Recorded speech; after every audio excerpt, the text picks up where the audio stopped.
Te dijeron que la Biblia es sagrada, intocables, pura. Pero ¿y si te dijera que algunas de las versiones más leídas no solo tienen defectos, sino que son bombas de tiempo espirituales? Hoy expongo 6 traducciones de la Biblia que no solo fallan, sino que la reescriben. Algunos tergiversan la doctrina, otras la eliminan por completo, y una convierte a Jesús mismo en algo irreconocible. Antes de sumergirnos en este viaje revelador, suscríbete y activa las notificaciones, porque la verdad que estás a punto de escuchar se está entrando rápidamente. No dejes que el engaño te gane. Asegurémonos de que estés armado con conocimiento, no con falsas comodidades. Te dijeron que la Escritura estaba a salvo, que una vez en tus manos tenías la voz de Dios. Pero ¿y si la voz que ha estado escuchando no fuera la suya? Imagina un mundo donde el mismo libro en el que confías para salvar tu alma ha sido editado, diluido y reempaquetado para servir a otros propósitos. No se trata de preferencias, sino de supervivencia espiritual. Hoy, rasgamos el velo y confrontamos los peligros ocultos que acechan en 6 traducciones de la Biblia aparentemente inocentes, que socavan silenciosamente los cimientos de la fe. La Nueva Versión Internacional, o NBI, podría estar ahora mismo en tu mesita de noche. Quizás sea la Biblia con la que creciste, quizás sea la única que hayas leído, pero bajo su legibilidad moderna se esconde una peligrosa contrapartida: claridad a costa de la verdad. Verás, la NVI utiliza un método de traducción llamado equivalencia dinámica.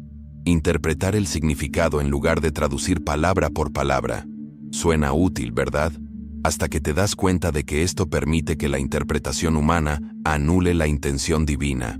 Y una vez que se cruza esa línea, se vuelve imposible distinguir dónde termina Dios y dónde empieza el hombre. Lo que es aún más alarmante es lo que la NBI omite. Versículos enteros, desaparecidos. Doctrinas clave, desaparecidas. Mateo 17:21, borrado. Hechos 8:37, falta.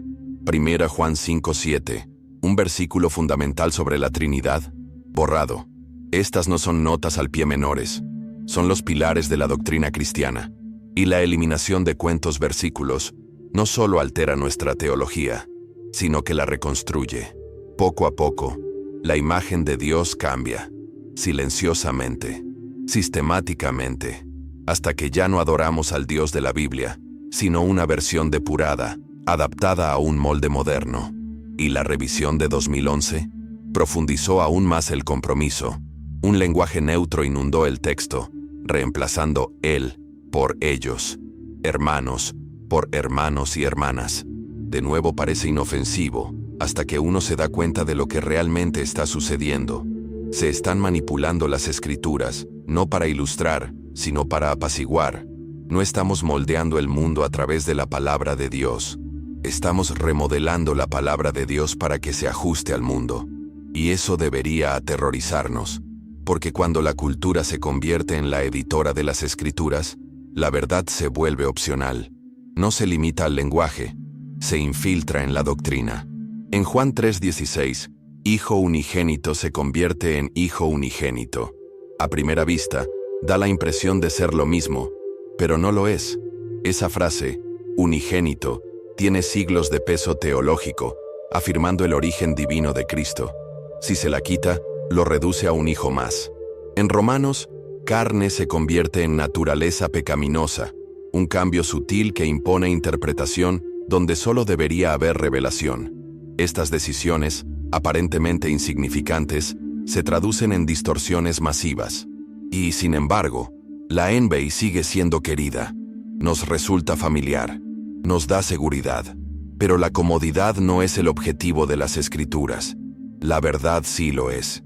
Y si realmente seguimos a Cristo, no podemos aferrarnos a la comodidad. Tenemos que cuestionar lo que nos han dado. Tenemos que profundizar, porque un evangelio diluido no salva, engaña, y el precio de ese engaño, eterno. Pero si pensabas que la NBI era peligrosa, aún no has visto nada. Existe una Biblia, millones la han leído, que ni siquiera pretende traducir el texto original. No es escritura, es una historia envuelta en la ropa de la escritura. Se llama el mensaje. Y es mucho más seductora de lo que imaginas. Vayamos por ahí. El mensaje no es una traducción, es un monólogo. Una actuación unipersonal de Eugene Peterson, disfrazada de verdad divina. Él mismo lo admitió. No estaba traduciendo las escrituras, sino interpretándolas a su propio idioma estadounidense. Pero cuando abres una Biblia, no buscas el idioma de Eugene Peterson, buscas la voz de Dios. Y esa voz se silencia, reemplazada por jerga informal, metáforas modernas y frases reconfortantes que irritan el oído, pero dejan el alma hambrienta. Tomemos el Padre Nuestro. Padre nuestro que estás en los cielos, santificado sea tu nombre, se convierte en Padre nuestro que estás en los cielos. Revela quién eres.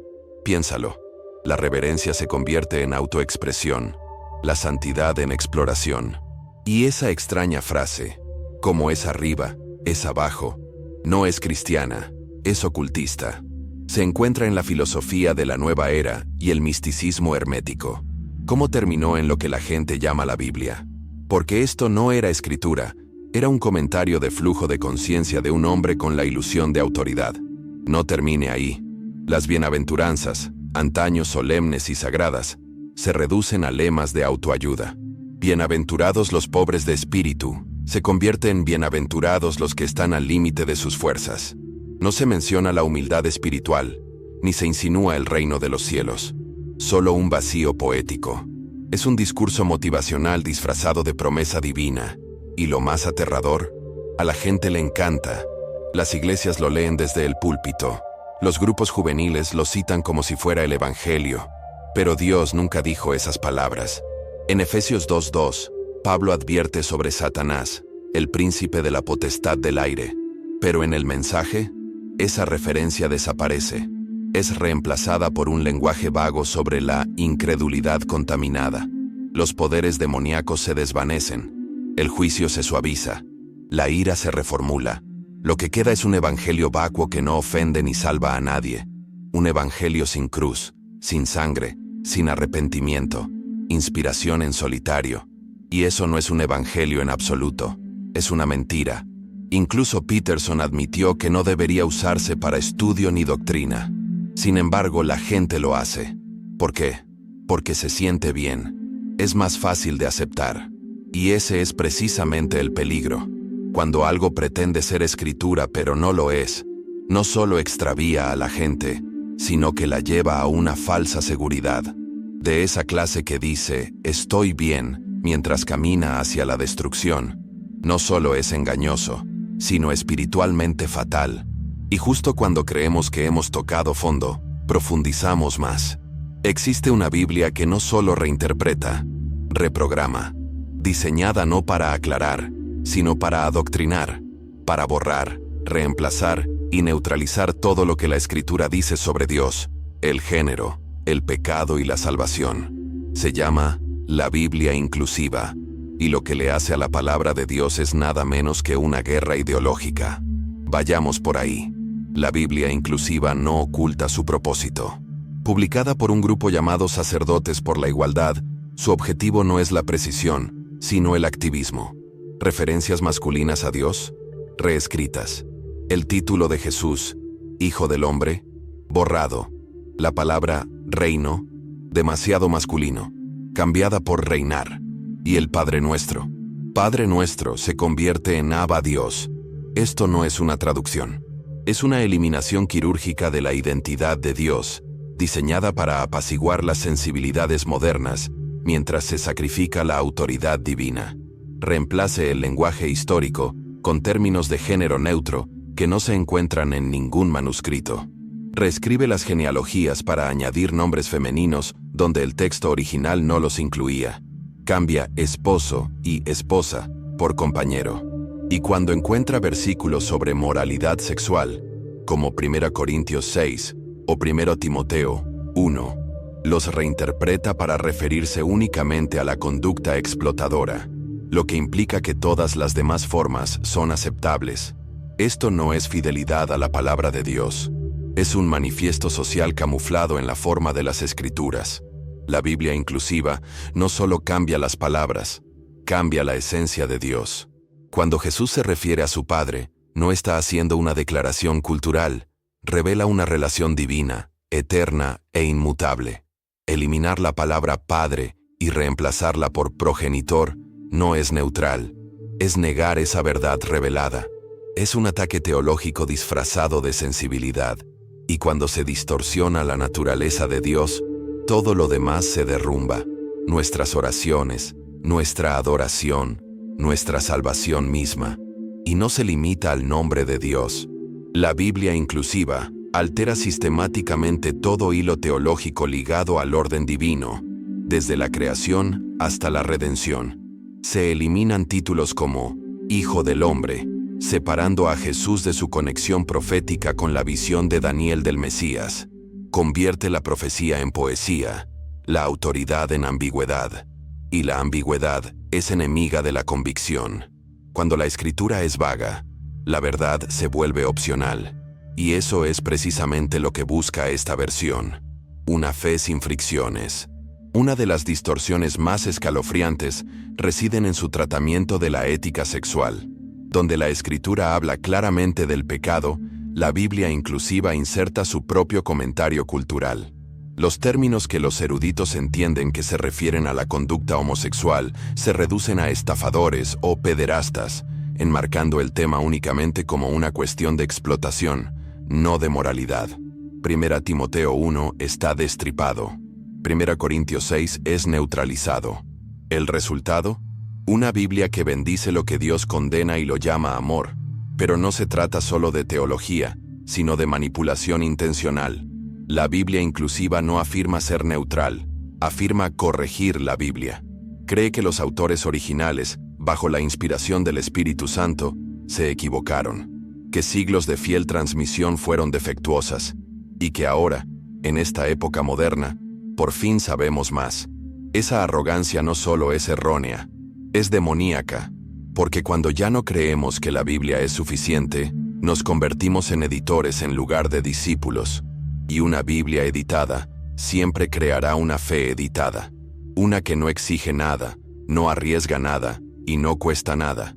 Pero Jesús dijo que la verdad nos haría libres, no una versión desinfectada de ella. Y la libertad no proviene de la afirmación, proviene del arrepentimiento, proviene de escuchar la palabra de Dios tal como Él la pronunció, no como desearíamos que se hubiera dicho. Aún así, la Biblia inclusiva es aceptada en algunas iglesias progresistas, elogiada en círculos académicos y distribuida en comunidades desesperadas por hacer el Evangelio más digerible. Pero esta es la verdad. Lo digerible no salva, solo la verdad lo hace. Y cuanto más profundizamos en este camino de revisión, más sacrificamos la claridad eterna por la comodidad temporal. Y esa comodidad no resistirá el fuego del juicio. Y justo cuando pensabas que ya no podía ser más retorcido, 2024 trajo algo nuevo. Una Biblia no reescrita en el texto, sino reempacada con comentarios tan políticamente cargados que convierte cada página en un campo de batalla. Se llama la Biblia al revés, y su misión es clara: transformar el Evangelio en un manifiesto para la revolución social, no a través del espíritu, sino a través de la ideología. Prepárense. La Biblia al revés entra en escena no con una nueva traducción, sino con una nueva perspectiva. Una que distorsiona las escrituras a través del filtro del comentario social progresista. El texto puede ser la NBI familiar, pero lo que la rodea es todo menos familiar. Cada nota, cada reflexión, está impregnada de una intención política. Ya no se trata de descubrir lo que Dios dice, sino de convencerte de que Él apoya una agenda humana muy específica. Y esa agenda está envuelta en la suficiente escritura como para sentirse sagrada. Sus editores, dirigidos por el Dr. Preston Sprinkle, estructuran sus comentarios en torno a temas como la raza, la inmigración, la desigualdad económica y los derechos reproductivos. Esta estructura por sí sola revela su propósito: poner las escrituras al servicio del activismo. Tomemos como ejemplo Romanos 1, un capítulo que confronta inequívocamente el pecado sexual. Las notas le restan importancia. Afirman que Pablo no condenaba la atracción hacia personas del mismo sexo, sino solo ciertas conductas. Es un giro sutil, pero es suficiente. Un pequeño empujón en la interpretación se convierte en un cambio radical en la teología. En Mateo 2, la huida de José y María a Egipto se convierte en una parábola sobre la política migratoria moderna. El comentario traza un paralelismo entre la huida de la Sagrada Familia y los migrantes actuales, replanteando las escrituras no para profundizar la fe, sino para fomentar la simpatía política. ¿Es mala la compasión? Por supuesto que no. Pero usar las escrituras como un garrote político en lugar de una espada espiritual desvirtúa su mismo propósito. Y poco a poco, los lectores comienzan a ver la Biblia no como un llamado al arrepentimiento, sino como un llamado a reformar los sistemas, como si la justicia social pudiera reemplazar la sangre de Cristo. A lo largo de esta edición, el pecado personal queda relegado al segundo plano del análisis sistémico. Jesús ya no es el Cordero de Dios que quita el pecado del mundo. Se convierte en un disruptor social, un revolucionario destinado a inspirar el cambio comunitario. El mensaje pasa de la transformación eterna a la justicia temporal. Es más fácil, ¿verdad? Menos confrontativo, pero también es espiritualmente impotente, porque sin pecado no hay necesidad de un Salvador. Sin juicio no hay urgencia, y sin urgencia no hay evangelio. El mayor peligro de la Biblia al revés no es que cambie el texto, es que reinterpreta su significado de forma tan penetrante y persuasiva que los lectores ya no cuestionan la perspectiva que se les presenta. Y una vez que esa perspectiva se normaliza, el verdadero evangelio, cruento, santo y costoso, empieza a sentirse ofensivo, obsoleto, incluso opresivo. Así que lo rechazan, sin saber que nunca lo han escuchado realmente. Solo han visto un espejo que les refleja sus propios valores. Pero la ilusión no termina ahí. Envuelta en la misma estética de pasión espiritual, llega una traducción que trasciende toda línea teológica, la traducción de la pasión. A diferencia del mensaje o la Biblia al revés, esta se atreve a llamarse traducción, aunque añade frases enteras, ideas y emociones que no se encuentran en los manuscritos originales. No solo es inexacta, sino engañosa. Y el autor afirma haberla obtenido del mismo Jesús, en persona. Brian Simmons, creador de The Passion Translation, afirma haber tenido encuentros divinos donde Jesús se le apareció, sopló sobre él y lo envió a traducir una Biblia que ningún erudito había visto. Dice que visitó una biblioteca en el cielo, vio un nuevo capítulo de Juan, el capítulo 22, y le dijo que no podía recuperarlo, todavía. Reflexionen sobre esto. Ya no hablamos de interpretación. Hablamos de un hombre que afirma tener una nueva revelación, que no se basa en las escrituras, pero que se presenta como una traducción fiel de ellas. Hemos visto cómo las distorsiones sutiles se convierten en veneno espiritual. Desde versículos faltantes hasta ideologías añadidas, estas traducciones no solo alteran palabras, sino destinos. Pero ahora lo sabes. Ya no caminas a ciegas por un campo de batalla de engaños. Estás armado. Mantente firme en la verdad. Y si esto te abrió los ojos, suscríbete ahora.